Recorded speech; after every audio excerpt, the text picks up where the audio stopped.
And we're off. So Coach Still, thanks for doing this again. Appreciate taking the time. We are in the Houston Dynamo-Youth conference room. And can you give me a brief background on your career and your current roles and responsibilities within the club? Yeah, no problem. Career started in 2001. First coaching licence, coaching badge with the SFA at St Mun. It was kind of a football in the community type thing. 2002 went to uni to do sports management, sports education, that type of stuff. And then flew to the States in 06, worked with the Red Bulls for a year, came down to Texas 2007. Been here ever since with Texas Rush, now Dynamo Dash. So 12 years here. And yeah, worked in every program the club has to offer. So, what's your current role? Director of the Youth Academy programs. So what that means in a macro sense is every kid under the age of 10 is my responsibility in the club. And all the staff and volunteers within. Roughly how many players and coaches, staff, parents, etc.? Roughly 2,500. Staff 50. Parents, do the maths. Yeah. And then how would you describe your leadership style within your role? Evolving. Certainly trying to transition out of command style versus more hands-off, empowering, encouraging, decentralizing as much as possible. In your you talked about your experience, and you've been all over the world in New York and within your time in Texas. Within that leadership style, what are the best parts you've seen from mentors you've had versus what currently works within your program of the age group of players and then the staff you're dealing with?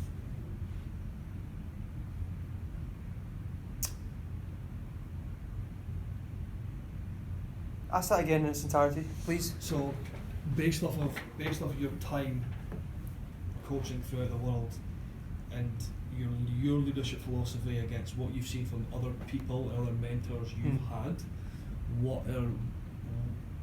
my question is, what are the things you've taken away from other people around you? The best leaders the leadership style I respond to well is blunt, direct, demanding, but not demeaning. Okay. Which is the tone I try to strike with people, is to be demanding without being demeaning.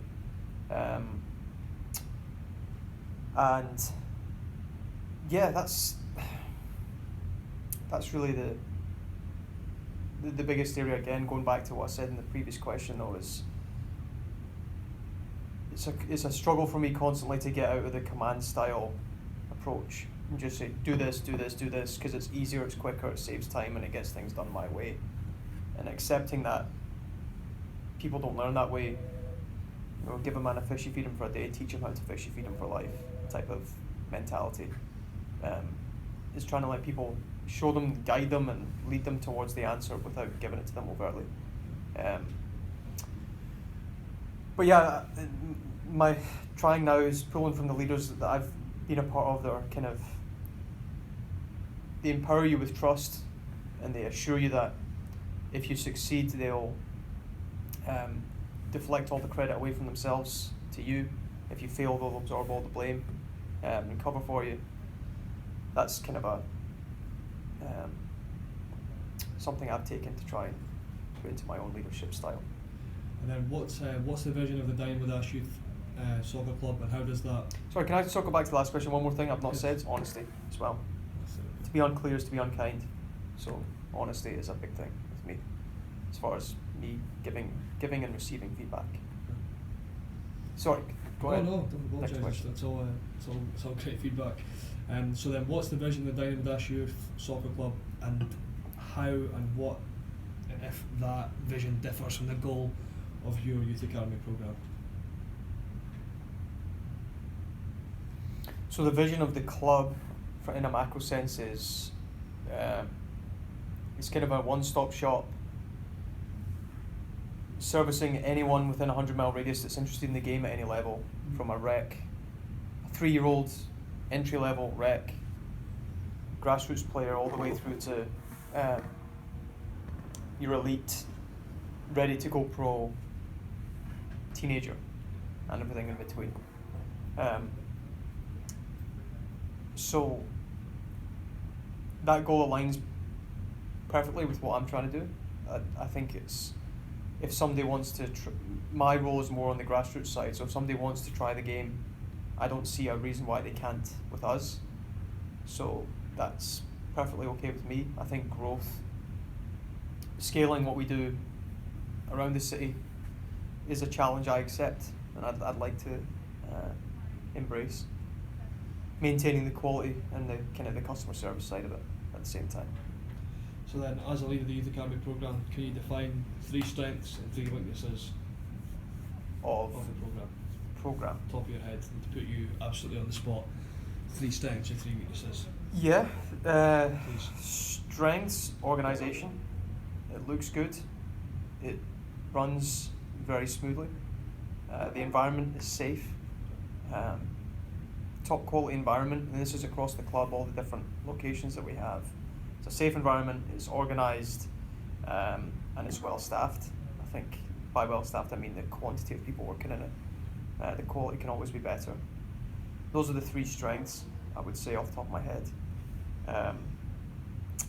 Areas to improve or weaknesses, what did you say, weaknesses? Yeah, 3 weaknesses on the top of your head that if you could change something today to impact short and long term, what would they be?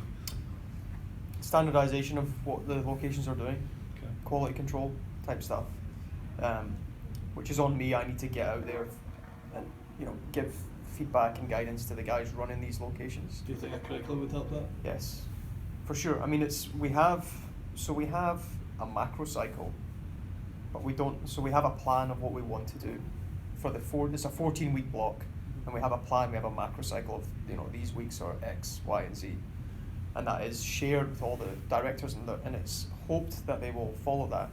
But it's not policed is the wrong word, it's not enforced, it's not checked. And there's no curriculum with regards to specific lesson plans along with these topics, that are tailor-made for these ages and these coaches and these programs. So that would be a huge benefit. That would be the first step towards a standardization and quality control, for sure. Yeah. So that's one. Weakness number 2 is with growth, it's hard to keep it. With the growth of the program, in the beginning it was a very intimate program. There was a really close relationship between the parents and the people involved and the coaches and the club. Mm-hmm. Whereas now when you scale it, it started off at 20 kids, now it's at 550. Wow. It's like you kind of lose that personal touch. I do. I'm more involved in with the coaches than I am with the parents and the members, so I miss that. And I think it's difficult for these directors of these programs to have that personal or maintain that kind of close personal relationship with all those people, which I think is a negative. So training the coaches and staff to have that, and again it goes back to decentralizing the control and the command, and giving these coaches more responsibility to be able to go out and do that would help. So that's number 2. So standardization, the quality control, the kind of the personal touch, and then the third is the quality of the players that is being produced out of the program is always a negative, or could always be better. Why would you say that would be a negative? Why? It's a negative because we're not feeding the elite programs starting at age 11 like we should. Okay. I think there's players that slip through the cracks in the identification process that miss out on better coaching, better opportunity, and faster development. So we touched on it briefly of what you have in terms of lesson plans. So why don't we have, as you said, a detailed, specific curriculum? And do you think having one's important? Why don't we? Because I think it's just never been prioritised, for better or for worse, right or wrong reason, and it's obviously a wrong reason. We do have lesson plans, but there's no consistency. There's no consistency to them. There's no. Hey, come in. Fine. There's no consistency to the lesson plans. They're written with different terminology. They're illustrated differently, and every location kind of does their own thing to an extent. And the content is similar, but it's not the same. It's not standardized. So, quite frankly, we've just not put the time into making them yet. So then, building off that, your experience, what should the learning priorities be with a player within the youth academy programme? The learning priorities. In relation to the 7 phases of the game. For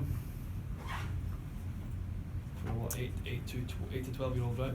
I think it's just focusing on the simple principles of the attacking and defending. Okay. So like scoring and pressing. Yeah, scoring, individual 1v1s, small group 2v1s on the attacking and defensive side. Lots of ball work, lots of game experience, lots of small-sided games, lots of realistic game situations, laws of the game, rules. A lot of these kids are brand new to the game, so they don't. Cheers, Rhoda. They don't really know the nuances of the rules. Some of them don't even know the basic ones. So I think getting any more complex than that is a bridge too far. Keep it simple. Excellent. Phil, thank Got you it? very much. Appreciate Cool. it. Thanks for your time and doing it again.